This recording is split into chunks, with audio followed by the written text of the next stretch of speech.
I want to, first of all, make sure that we don't overwhelm people, because a lot of people would not really have any idea of what we mean by artificial intelligence. And it took me a while to figure out what it was and how it was influencing us. And there's so much written about this that I want to tell you before we start that I'm not working on behalf of corporations to try to tell you where this is going, although we may have a quote or two on it. Neither am I trying to persuade you to use it. What we want to do is to look at how this interfaces with us as Bible students. So that narrows the subject, but it gives us a focus, which I think is the only real focus we should have when we're talking about these things. The folly of artificial intelligence. Well, now you can see from the first screen and the duplicate here that there's a lot of things about you just driving here and me even using this thing here. It's all related to artificial intelligence. I press a button and something happens. There's nobody up there that's working that machine. There's nobody in the back room that's causing these things and creating them. It's all done, as we would say, artificially, and we'll give you a definition of that in time. So the areas of interest to be presented this evening are, we want to first of all just introduce it, make sure you have some feel for it. We want to show you how it's related to an increase of knowledge, which for Bible students has a Bible ring to it.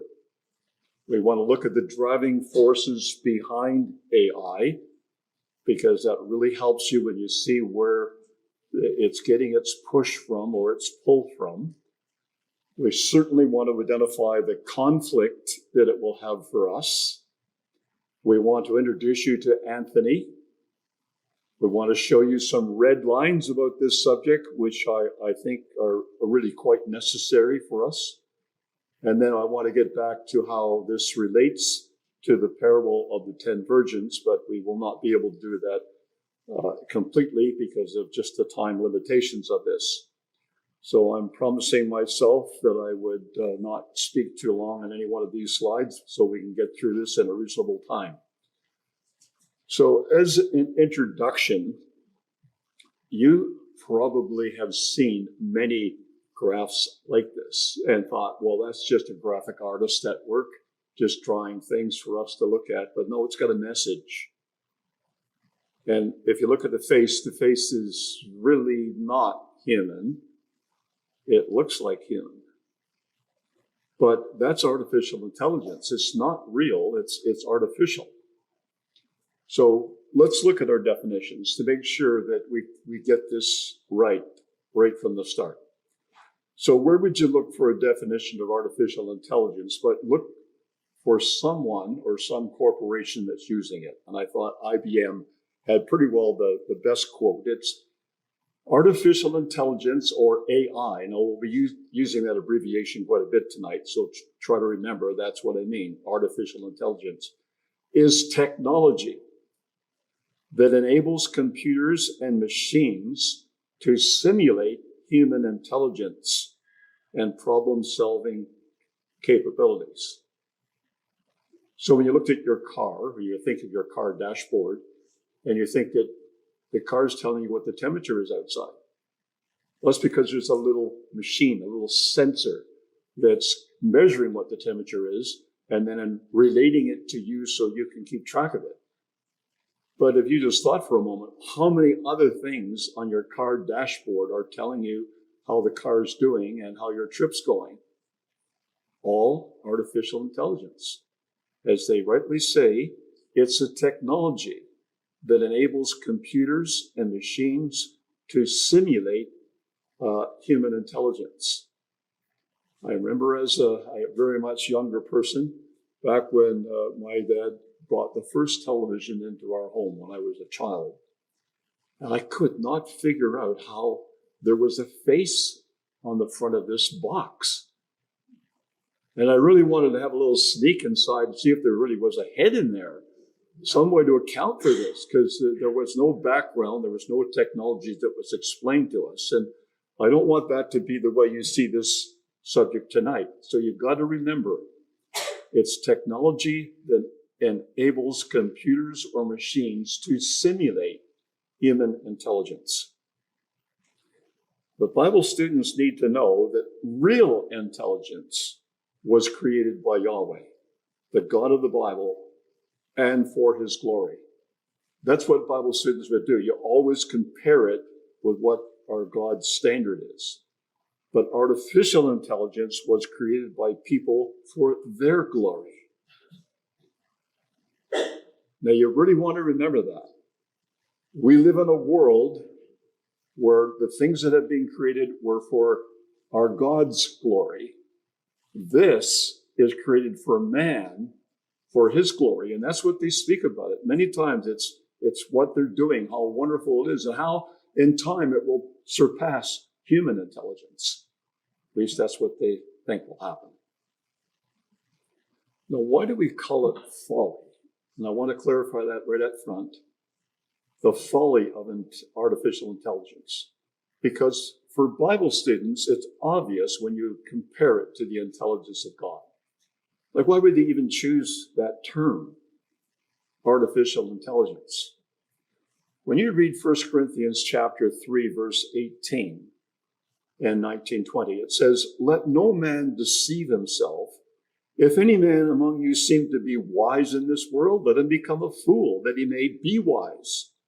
For the wisdom of this world is foolishness with God." That's a pretty blanket statement. For it is written, "He taketh the wise in their own craftiness. And again, the Lord knoweth the thoughts of the wise, that they are vain." So when God looks at the very smartest person in the world, he sees that as just being foolish compared to the wisdom that he has. Now, you can mess that up.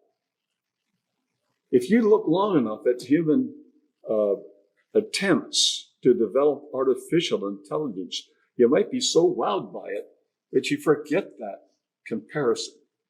That as far as God's concerned, all of that put together and wherever they think it's going is just foolishness with God. So that's a little hard sell when you come to people who don't know anything about their Bible. But for Bible students, it's not at all. We often compare the wisdom of man to the wisdom of God, and it's like comparing a little ant with an elephant. It's hardly a comparison at all. Now, I wanted to talk a little bit about, in this next section, an increase of knowledge. Now, you think a little bit, because a lot of us here are old enough to think about what people knew about certain things when they were first able to assess it as a child, and what they're able to do now. From people my age, I'm sure that we would all agree it's beyond anything we thought would happen. When we see the number of different technologies that have come online, in particular now with computers. So that curve, for people who have taken the mathematics to know and understand what that curve represents, is this curve. It's called an exponential growth curve. And the world population always is growing exponentially. So if you look at the bottom part of the graph and you see it starts at 1 and goes to 2000, you're looking at year 1 and you're looking at year 2000. So if we go back to when there was just a very, very few people, in fact, you see it's not really on 1, it's a little bit above that population, but it took Adam and Eve a while to have children. It took their children a while to have children. And even then, the population was just barely moving. And that's how the population grew. It was very, very slowly growing over, 1,500, 1,600 years. Just the first mark we got there for a year is 16, so it's 1807 or 04. So that is 1,800 years before the population really started to move upwards. But when it started to move upwards, it started to move so fast, it was almost going straight. Now, the problem with exponential growth is when it gets straight. if it could ever be in anything we see, that it actually gets straight. It's going so fast, it's changing so rapidly that we lose the ability to really use it. Now you might think, oh, where would you ever find something like that? Well, I want to show you this because this happened to me while I was teaching at Conestoga College. Now, in the 80s, they were just coming out with computers. I bought my first computer. It was an Apple II Plus, and it couldn't hardly do anything, but it was a bit of a wonder for everybody. Like, what is this thing? Look at what it can do. And it just started to grow and grow and grow. So the leaders of the college decided that what we really need in the college is to have people graduating that know how to repair these things, because everybody's starting to get computers. There's going to be hundreds, if not thousands, of computers that will fail in some way and need to be repaired. So let's get the repairmen started. It took about 2 years to get it going. When the first people came to the program, it took them 2 years before they graduated. And when they graduated, there weren't any jobs because they didn't know that when these computers came out, the technology was growing so fast, no one wanted to repair their computer. They just bought a new one. And they had to buy a new one because the software that was coming out only matched people who had new computers. We even know that now. That the computers have driven people to buy things where they still have things that worked, but they don't fit the software that's available. If you're in a competitive business format, you've got to be with the latest. But as that curve gets steeper and steeper, it would appear mathematically that nobody could keep up with the rate of change that's taking place. That's exponential curve, as we have learned it in school. Now, I just find that kind of interesting with respect to Daniel chapter 12, the first 4 verses. Now, as Christadelphians, we've often talked about this verse because we believe we're living in that time of this happening. Not that it has happened entirely yet, but we see the beginnings of it. We see the signs of it developing. So Michael shall stand up. Well, the Michael that stands up at this time for Israel is the Lord Jesus Christ. And when he stands up, he will be here. And that great prince, which stands for watch over the sons of the people, there will be a time of trouble such as there never was since there was a nation. And then it goes on to say that many of those who sleep in the dust of the earth shall awaken, some to everlasting life, some to shame and everlasting contempt. Well, that's decidedly at the time of the Lord Jesus Christ's return. Then he goes on to say, those that are wise shall shine like the brightness of the firmament, those who turn many to righteousness like the stars forever and ever. So there will be a teaching that goes out to the world. And during this period of growth that we talk about in those first 4 verses, he makes this comment without really explaining what is meant. It's left up to us to add to this, the filling out of knowledge shall increase. Now, there couldn't be any of us that could look at what's happened in the last, in our lifetime, that wouldn't be able to say decidedly there has been a tremendous increase in knowledge in the world. People just accumulating knowledge. And with computers, it's just following that curve, that exponential curve. And even then, they're having trouble keeping up with getting more and more servers, getting more and more places where the memory is kept so you can get it on all of your computers and your cell phone, etc. All of these things are things we are witnessing.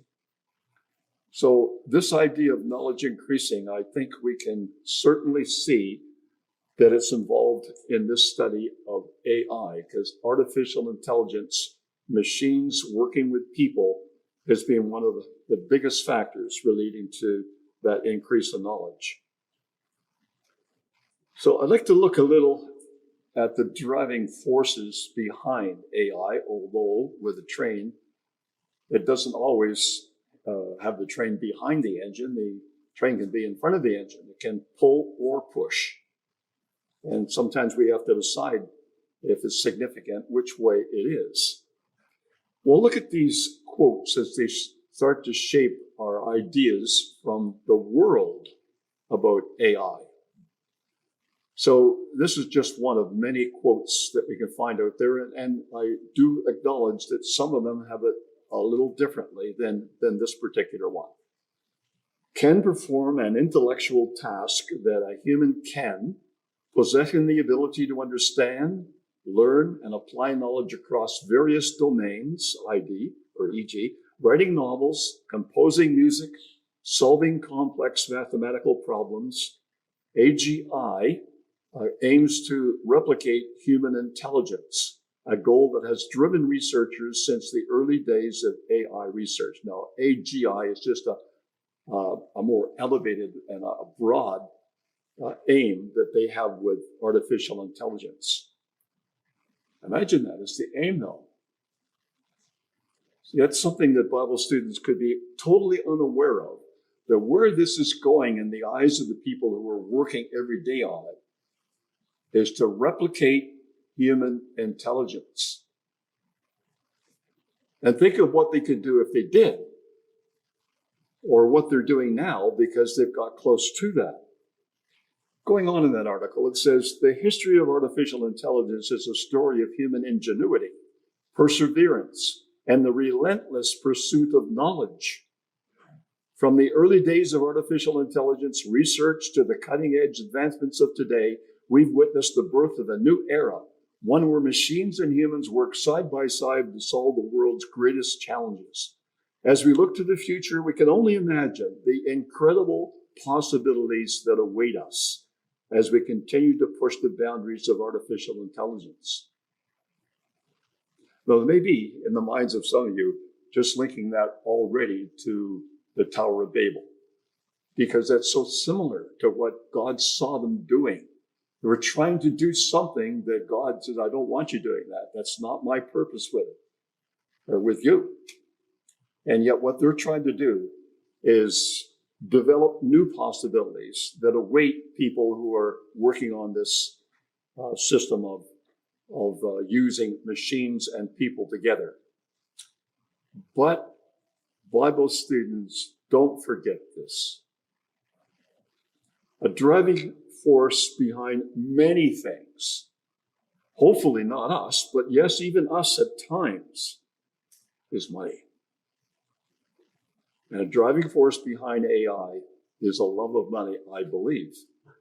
In 1 Timothy chapter 6, verse 9 and 10, it says, but they that will be rich fall into temptation and a snare, and into many foolish and hurtful lusts, which drown men in destruction and perdition. For the love of money is the root of all evil, which while some coveted after, they have erred from the faith and pierced themselves through with many sorrows. Now, I found it interesting that phrase, the love of money is the root of all evil, is only found in all the Bibles that I have, in the King James, the Douay Rheims, and the Geneva Bible, which those three Bibles were all written about the same time. Almost every other Bible says it's a root of evil. Now, I don't know enough Greek to argue that. But I want to tell you there's a big difference between saying it is the root of evil and it is a root of evil. If you think it's just a root of evil, then there must be other kinds of roots. And if there are other roots, then, if you see something like AI, why did you even care to look at it? Because it may or may not be.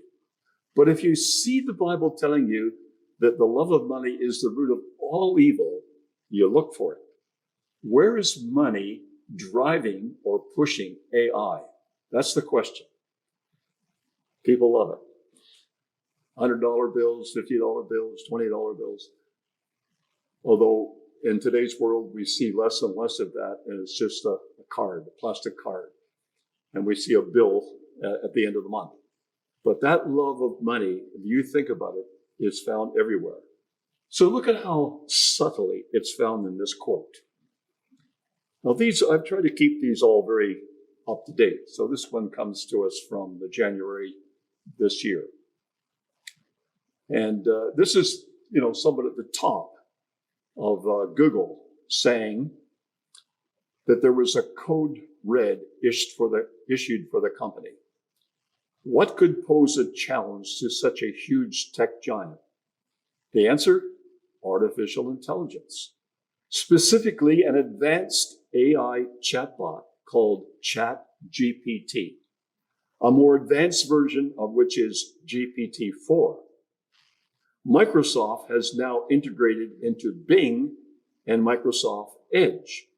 ChatGPT and Chat, or GPT-4, are large language models, a type of AI that can give detailed answers to almost any question, including about images you show GPT-4. They can pass high-level exams. They can write, proofread, summarize articles, write poems, computer codes, sermons, a detailed commentary on passages of scripture, translate between languages, play games, and much more. Now, that's a lot of human behavior that's being influenced by AI. And I really thought it's kind of interesting that he would mention sermons, that people just use AI to write their sermons, just like Brother Jake give us an idea of how it's just type a question in and get an answer back. If that ever becomes the normal, brothers and sisters, we are in big trouble. We've got to recognize that, and that is one of the main reasons that I got behind this talk, is because I think that could happen. It's subtle. It happens without you really knowing it. It happens to start with because you really want it. It's helping you. It gets you over a hurdle. But when you look back on it, what did it cost? And sometimes that analysis is something that escapes us on various matters of life, that we work out the costs too late. Now, just think about this. This is artificial intelligence as we see it in the world today. Little bits and pieces of it. You saw little bits and pieces on your car dashboard. You may have certain things of it. What I'm using here is artificial intelligence. You may think of many other things in your life. But think of what it can do. So it can read and summarize articles. It can write for news organizations. It can see, analyze, and decide. It can hear. It can understand. It can speak and converse with humans. It can smell and detect diseases. It can touch and pick raspberries. It can move and drive robots. It can detect human emotions. It can play games with humans and win. It can debate and rebut humans. It can create visual arts and poetry. It can read your human mind. Do you think that's a threat to us as Bible students? Do you think that all of these things put together can change our direction in life? Can take us away from our worship of Yahweh? I think it can. And I think we ought to be very wary of this. And that's one of the things I hope that I can convince you of tonight, is to be wary of it. AI translators, the future of language learning. Now, these are popping up. This is going back to 2019. So it's been quite a few years ago now that they were able to say this. Many people believe that artificial intelligence, AI translators, are surpassing human translators in their ability to accurately translate foreign languages. With the growing popularity of home voice recognition systems like Alexa and apps such as Google Translate, it's easy to see why. The technology is advancing rapidly. This year, a Nigerian man developed the world's first artificial intelligence portal that can translate over 2,000 African languages. This incredible achievement is helping overcome the language barrier in Africa and the rest of the world. Now, I chose the article for a reason, because you see that goes right back to Babel. The people were one, and God wanted to separate them and bring them out from the ideas that they were getting that were wrong in his sight. They weren't going the right way. And now people think we can overcome that by AI helping us to translate things. I saw a little video of that, of a person who was visiting some country overseas. He had his cell phone with him. He typed in what he wanted to get a question he wanted answered. He just moved it towards the person, pressed the button. It read it to her in her language. She listened to it. She replied in her language, and it was translated, so he got the answer in his language. And then it went through several other occurrences of where AI can assist people now. Like, this is growing, brothers and sisters. This is not something we're talking about in the future. It's here, now. And how are we going to react to it? But this is where it gets evil. The title there, the foreign pro-Trump fake news industry has pivoted to American patriotism. A little hard to figure out what they mean by that, but click farmers, they say, especially those from Macedonia. So some group of people in Macedonia have a long history in Facebook. During the 2016 presidential election, teenagers in a small Eastern European country pushed fake news to millions of Americans on Facebook, making tens of thousands of dollars in ad revenue. In 2019, similar Eastern European pages ran the same playbook, this time reaching nearly half of all Americans on the platform. AI has now given those same operations the capacity to produce near infinite volumes of low quality or outright fake news. Now, if you've been watching the news, you must know about fake news, because there's just a lot of it out there. But they don't tell you it's fake news. And neither does there seem to be any penalty for these big media giants to produce it. They allow it. Well, there's no regard for the truth. Christadelphians regard the truth, but other people don't. They think that everybody's truth is okay to publish. That's the world we live in. If we think that our voice is going to, change the world, we've got to think something differently.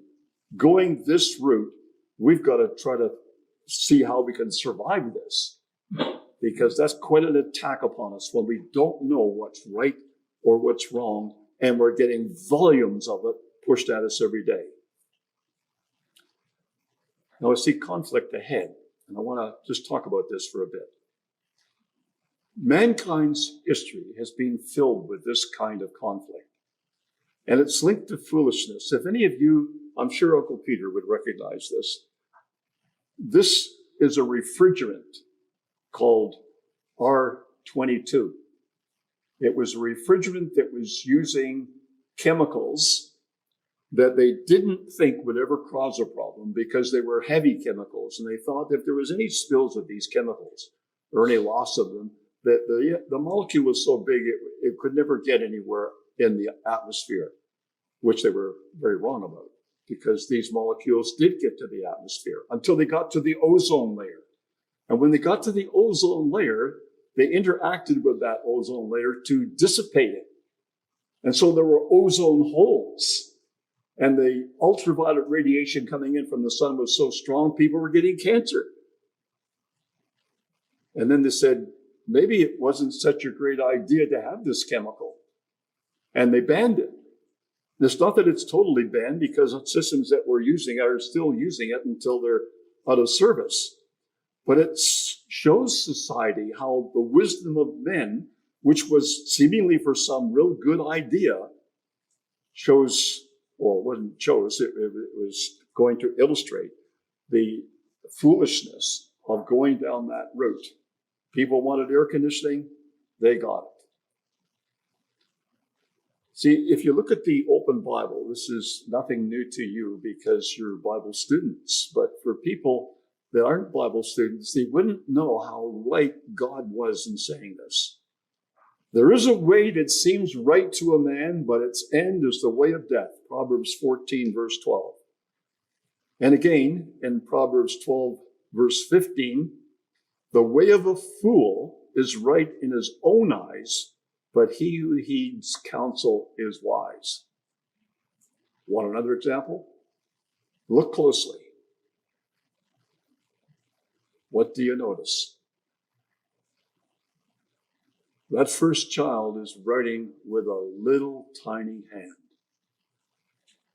because of the drug thalidomide, which people thought was a miracle drug to help women in the time of pregnancy to overcome morning sickness, but not realizing that it was having an effect on the developing embryo. And in fact, it did produce children with no legs, no arms, or deformed legs and deformed arms. Do you think there was any folly in producing thalidomide and putting it in the market? You see, there's a way that seems right to a man. I think that's the way it is with artificial intelligence. They're looking at, where is this going to go? It's going to be wonderful. Not realizing where its end is going to be. And God tells us that these things that men deem so wise are just foolishness in his sight. You see, if you have a respect for God, you think about it before you go down this road. But the world we live in does not have a respect for God. I don't know how many of you have done a study in geology and have looked at the people that were at work at the time of the formation of the idea of evolution.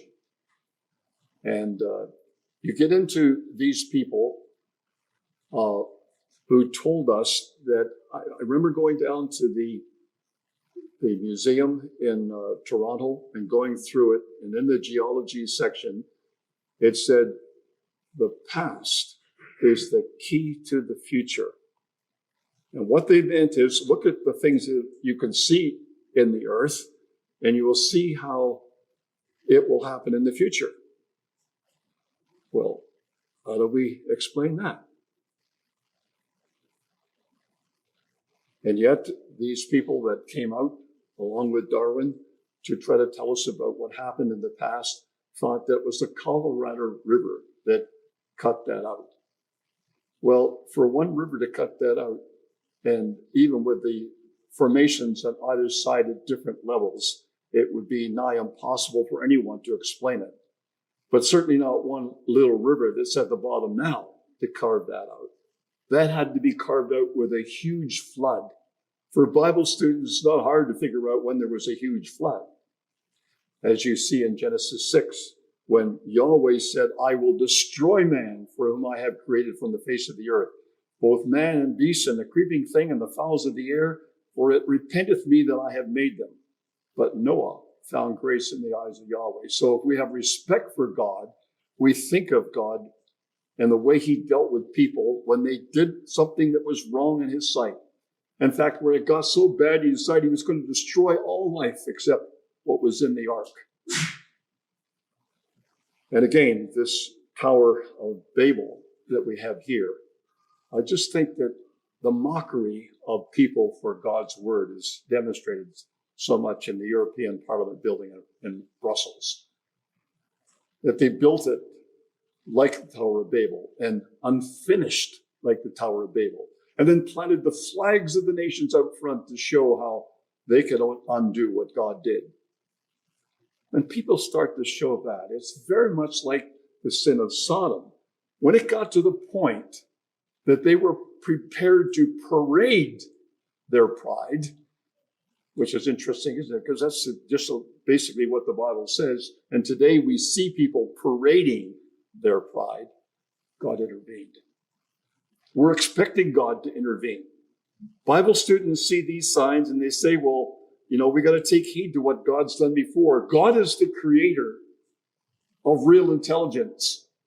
Man is the creator of artificial intelligence, and there's no comparison when it comes to the quality of the intelligence.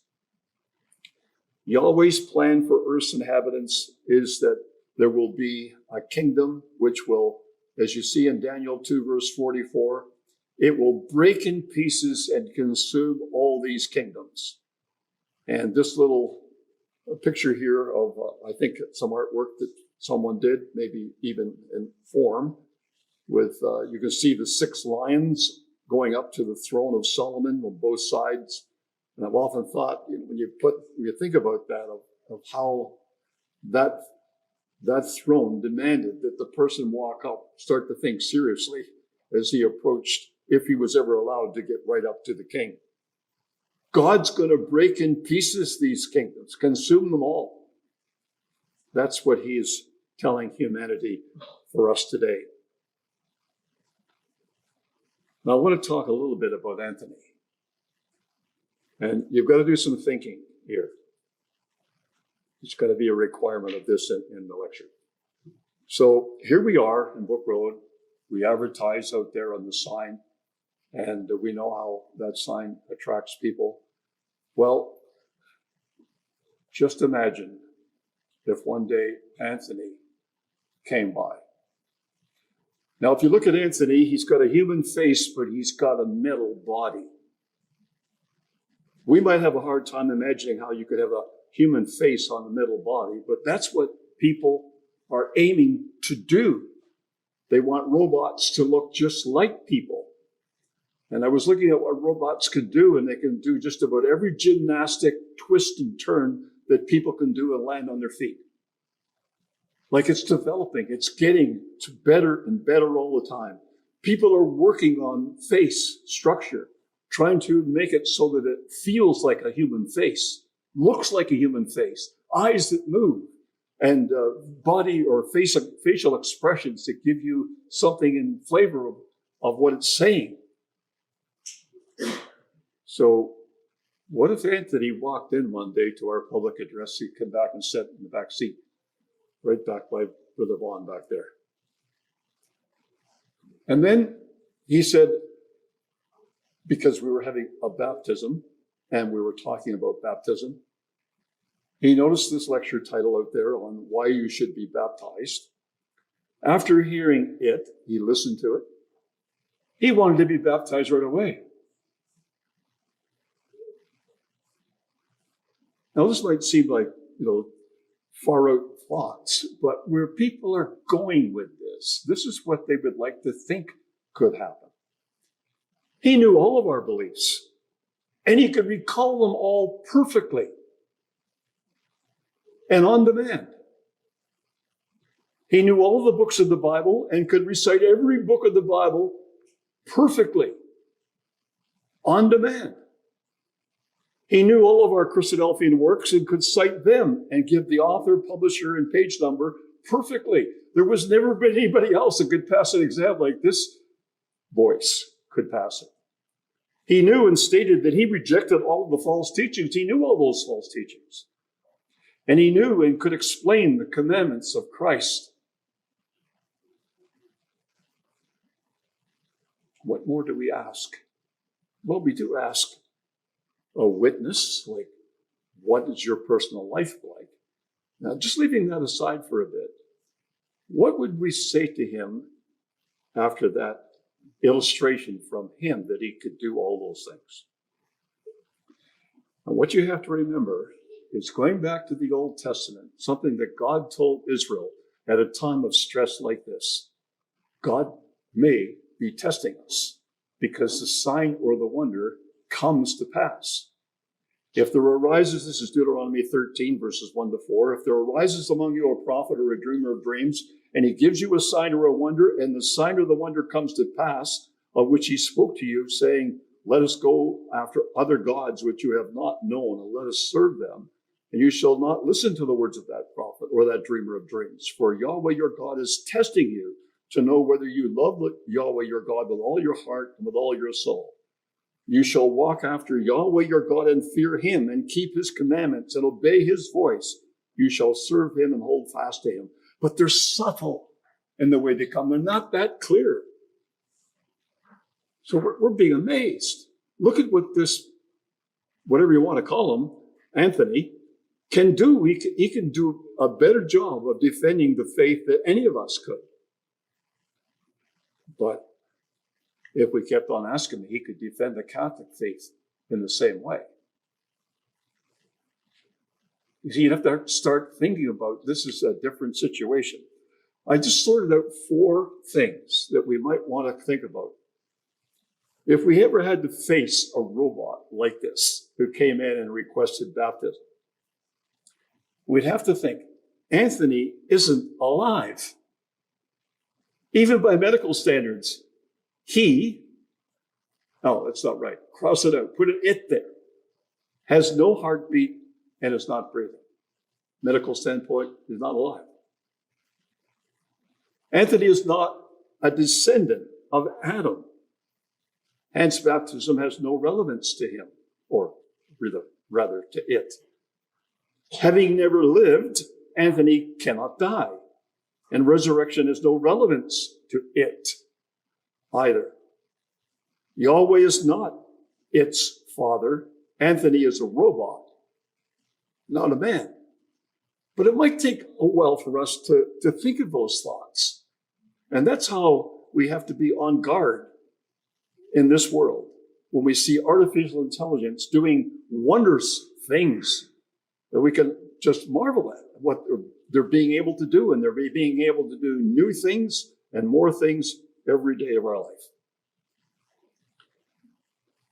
Now, this idea of red lines, I don't think that's new to you because most cars today have a red line on the tachometer.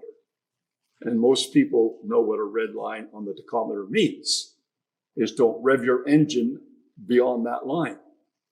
And probably best not close to that line, because if you do, you could ruin your engine.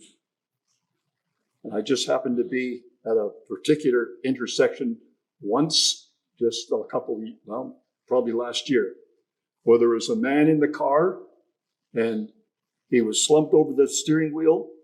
The doors were all locked and he had that car floored. He must have put his foot on the accelerator and either was asleep or he was unconscious. People were pounding on the car. They could not get it open. And the car was starting to smoke because it was over the red line. Don't want to know any more about that after the lecture. But that's red lines. Now, we really need to establish red lines. Not that I really like the idea, of red lines, because the idea of red lines comes basically from Prime Minister Netanyahu from Israel, who stood up in the United Nations and said, "This is our red line. If Iran makes their uranium richer than what's he got on there, 90%, we will intervene. We will not let them get over that enrichment rate." And I guess that red line struck many, many people. But you see, that's the idea of a conscience. We've got to settle ourselves that we will not go over a red line. Each of us, we've got to know that in life. We got to know that if we got to be out of the house by 8 o'clock and we've got a lot of things to do, we got to plan our day so that we can be out of the room at 8 o'clock. That's the important thing that I think we have to, even as children, learn in our life. And it comes out of the idea of conscience in the Bible. But look at this. So a lot of us are using AI already in Bible study. Programs like eSword. Now, I use eSword. So it quickly compares Bible passages in different English translations. Wonderful. You don't have to get out all these English translations. You can just do it on the screen. You can just press a couple buttons and there it is. And the other translation, press another, you see another translation. You can put them all on the screen at once. Wonderful to be able to do that. It finds every reference containing a particular word, phrase, or combination of words in seconds. Think of how long it would take you to do that. If you were looking at a structure of 3 words, wherever they're found in the Bible, 3 words together in sequence, it can do it in seconds. finds every reference to a particular word in Hebrew, Greek, in seconds. Most of us don't know very much about Hebrew or Greek, but it can find it, tell us what the Greek word means, and it's very helpful, giving us an enlightenment of that passage or that word. Then it can find various historical maps of different countries, cities, and places from Bible times in seconds. Have you used it, brethren? Who hasn't used it? Like, it's wonderful. We've all applauded this, but what we can do with it. Where's it going? This is what we got to think about. Because AI is not stopping there. AI will go further. And this is the evil aspect about it. You can see already, at least I can see it in my life. Whether you can see this or not, I don't know. And these are not necessarily in sequence, just a few that I follow off the cuff. It tends to draw us away from the use of just one English translation. And I've noticed that in our ecclesia, and myself, I'm not fingering anybody, this is the way we live. That if there's a version, English version, that seems to be clear on a passage that we agree with, we will cite it in preference to one that doesn't cite it. And over the years, I've noticed that I tend to lose what I had gained as a child in being able to remember the Bible passage, but it was in the King James Version. And now the NIV says it a little bit different, and the ESV a little bit different, and the NET a little bit different. And yet we might choose a different version for another passage. I just think that really harms memory work. And I think we've been wise over the years to keep a King James Version Bible on the platform. Brethren, if we change it, we've got to think about where that will lead us. We are inclined to keep up with the latest innovations and thus become dependent on technology for our Bible study. So in our discussion, someone tells us, you know what it can do now if you get this particular Bible program? And, on and on it goes. So you think, well, that would be helpful. Bible study is prime time. I don't have much of it. What can this help me with? And we tend to be moving with the innovations. I learned that all the way through computers because I had a business. And the business depended upon having a computer that I could take to other colleges and show them what it could do in analyzing their data. And this was just at the start of this wave of computers. But I had to keep up with the innovations because when new things came on, people were expecting you to be able to show these. And it was quite a trip. I see it happening again here. We get caught up in the views of writers who publish rather than the results of personal Bible study. There is no replacement for getting the Bible open yourself and thinking about it and meditating on it and trying to figure out what it's saying and making notes as you go through to get some conclusions. But if you just go to a commentary and it sounds reasonable and write it down, that's been available as long as there's been books on the Bible. But it's getting easier to do it. And you can consult more of these people than we would normally do. I don't think that's helpful. Personal Bible study takes a lot of time, quality time, but it's the one that really works. What I'm worried about is that as Bible students, we could become speechless without the power of electricity.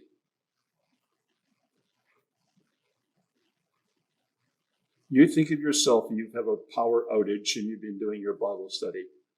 Now your battery, your computer has a life to save you for a while. But if the battery's dead, you may have a generator out in the garage that can help you for a while. But ultimately, electricity, if it shuts off, what do we got to say? Now, when you see that happening in your life, we ought to be warned about it. Why would we allow electricity to control our knowledge of the Bible and our ability to speak about it? Well, because we let it, because AI has been slowly, subtly entering our life, and we didn't recognize it or do something about it. Now, if we just get back to conclude with the parable of the 10 virgins, I want you to see something in here which I think connects a lot of dots. And it is not the only way to see the parable of the 10 virgins, but it's one way that we hope to expand on a little bit later. And I just want to introduce it now. So you will notice it's pretty simple to follow it. It says, 5 of these 10 virgins, Matthew 25, verse 2, were wise and 5 were foolish. Many people have commented on 5 and 5. How do we divide that up? Do you mean that that's really the way it will be? There'll be 5, half of them foolish and half of them wise? I don't think any time we see a number in scriptures, we should just roll over it and think, well, that was just made up on the spur of the moment. Don't pay any attention to it. But they that were foolish took their lamps and took no oil with them. And the wise took oil in their vessels with their lamps. So it takes a lot of work to make olive oil for a lamp that runs on oil. You've got to get the olives. You've got to press the olives. You've got to purify the oil. You've got to get enough oil to make it. I mean, that's taking a lot of time besides the work. But this circumnavigates it all.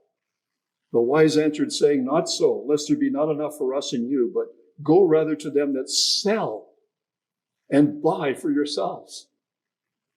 And while they went to buy, the bridegroom came. Now, this idea of buy tells us about our root of evil, or if you like, the root of evil. There is no way you can buy oil that it was meant to spiritually enlighten. It wasn't that the Lord required everybody to have a lamp, because if you didn't all have a lamp, he couldn't see. He's speaking about spiritual enlightenment. And you can see how we can lose spiritual enlightenment by letting AI run our life. Turn off the power. We have no oil, and we're speechless. Like, how many of us could give a talk on a subject if we didn't have any Bible, we didn't have any computer, we didn't have any cell phone, nothing. Just stand up and tell me what you believe. What will you think it'd be like at the judgment seat? Do you think the Lord will allow us to bring our cell phones in and I'd rather read it? Could I read it? Now you got to tell us what you believe without all those attachments that came by AI and through the money route. So there's a lot more to that. That's all I wanted to say about it this time. So the folly of AI will be revealed at the judgment, I believe, if people continue to go down that route. It talks about in Ephesians 1, verse 18, the eyes of your understanding being enlightened. That's the understanding. That's the light that we want to shine in our life. The foolish did not have sufficient oil. They were naked at the judgment seat, in a sense, with no Bible, no computer, no cell phone, and no personal righteousness, because they never did the work. They never allowed their mind to process the oil that was enlightening their mind. AI had assisted their Bible study, but had not built up their understanding of the memory of God's Word. With instant access to Bible knowledge through the use of AI, they had circumvented the enlightening process. Now, that's where I want to leave it tonight. I'd like you to think about that subject, because I think we'll all benefit by just seeing what's happening in this world and being wary, not allowing ourselves to be caught up with its development. Thank you.